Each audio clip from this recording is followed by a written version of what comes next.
DRDO द्वारा German hanger से निर्मित अस्पताल 2 से 3 दिन में तैयार हो जाएगा।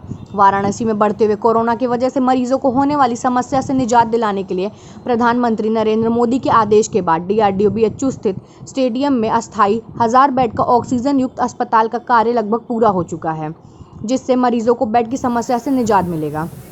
250 बेड के 4 ब्लॉक बन रहे हैं। इसे अस्थायी 15 दिन के अंदर बनकर तैयार करने के आदेश दिए गए थे।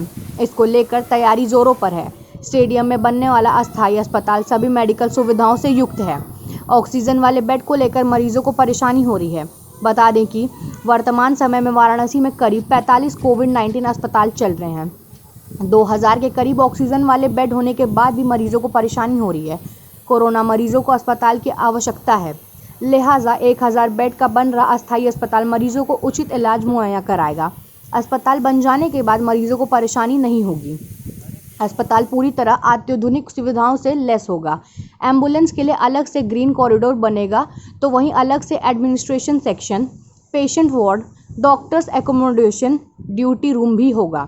इसके अलावा वाहनों के लिए पार्किंग की व्यवस्था की जाएगी। दर्जनों शौचालय तो होंगे ही, भोजन की व्यवस्था के लिए भी अलग से व्यवस्था रहेगी। इसके अलावा ऑक्सीजन व फायर सर्विस आदि के बारे में बताया। इसके अलावा सुरक्षा व्यवस्था के साथ ही अस्पताल इंटरनल अन्य कई सुविधाएं नहीं है। बाकी अस्पतालों में जहां सीरियस पेशेंट होंगे उनको, और जो रेफर होके पेशेंट्स आएंगे केवल उनको लिया जाएगा। सीधी भर्ती यहाँ शुरुआत में नहीं की जाएगी। अगर बेड खाली रहते हैं 3-4 दिन के रनिंग के बाद और लगता है कि सीधी भर्ती की स्टेटस में हम लोग आ गए हैं, तब ये निर्णय लिया जाएगा। फिलहाल जो शुरुआती दौर में इसमें जो भर्तियां होंगी वो बाकी अस्पतालों से पहले मरीज ट्रांसफ़र करा के होंगी, ताकि उन अस्पतालों में बेड खाली हो जाएं और जिनको सीधी भर्ती पहली बार लेनी है वो उन अस्पतालों में आ जाएं। सभी अस्पतालों को हम 1-2 दिन में एडवाइजरी जारी करेंगे। उनके यहाँ जितने भी सीरियस पेशेंट रेफ़र करने लायक हैं, जो यहाँ भेजे जा सकते हैं, पहले उनकी लिस्ट बना के तैयार रखें। पहले उन्हीं पेशेंट्स को यहाँ लाया जाएगा। इसी प्रकार जितने सरकारी अस्पतालों में या प्राइवेट अस्पतालों में लोग ऑलरेडी एडमिट हैं, उनको यहाँ शिफ्टिंग की आवश्यकता है तो वो होंगे। इसके अलावा ये भी संभावना है कि आसपास के ज़िलों के जिला अस्पतालों से भी लोग रेफ़र होके आएँ, इसलिए कुछ बाहर के ज़िलों के लोग भी यहाँ पे नेचुरली आएंगे। इसलिए पहले रेफरल ही इसको बनाया जाएगा, सीधी भर्ती यहाँ पे नहीं होगी। तो 3-4 दिन के रनिंग के बाद जो बेड की पोजीशन निकल के सामने आएगी, उसके अनुसार इसमें फिर बाद में निर्णय लिया जाएगा। सर 750 बेड हैं, 750 बेड का बाइफर्केशन कैसे, कितने आईसीयू के लिए हैं, कितने ऑक्सीजन बेड हैं, कितने सामान्य बेड हैं, ये कैसे सुविधा, क्या कहते हैं? इसमें 250 बेड के 3 अलग अलग जोन बनाए गए हैं, 3 अलग अलग शेड हैं। उसमें एक 250 का शेड पूरी तरह आईसीयू है। उसमें सभी पे वेंटिलेटर, सभी पे सारी व्यवस्थाएं जो जीवन रक्षा के लिए होती हैं वो लगी हुई हैं। बाकी जो 250 के 2 अलग शेड हैं वो प्लेन ऑक्सीजन के बेड हैं। हालांकि उन पे भी बाईपैप का और एचएफएनसी का इंतजाम इमरजेंसी के लिए रहेगा।